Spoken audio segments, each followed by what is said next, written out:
अरे बड़ दिन में तोला घंटा सुनना तो मिला बड़ दिन में तोला आज घंटा देखे सकते हो तोला देखे देखे के मन करत ऐसे फिर तोला भेटा नहीं पा रहे हमें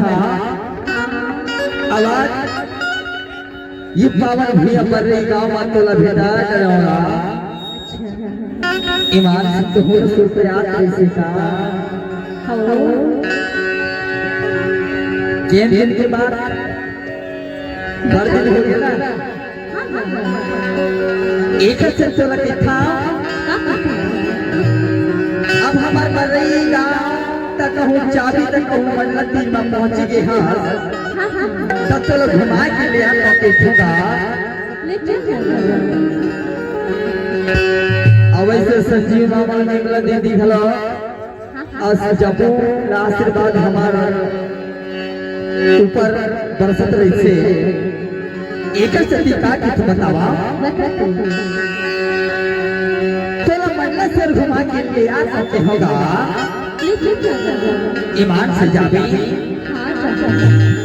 चलिए बढ़िया बंधन के तैयार हो जाता मोर सजनी मैं तोर सजना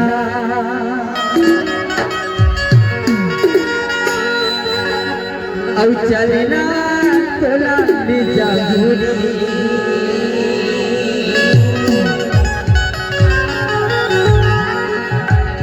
हीरो होंडा बैठारी बैठी तोला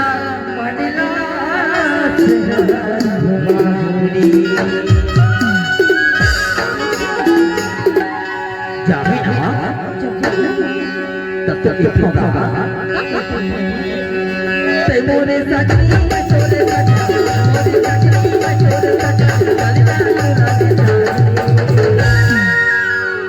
जाबी का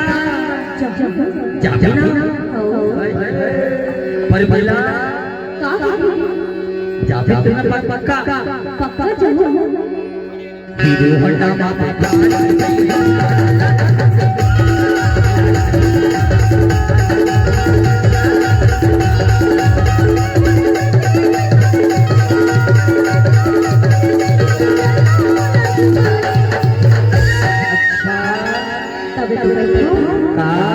हीरो होंडा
अब जगह दे दी बेटा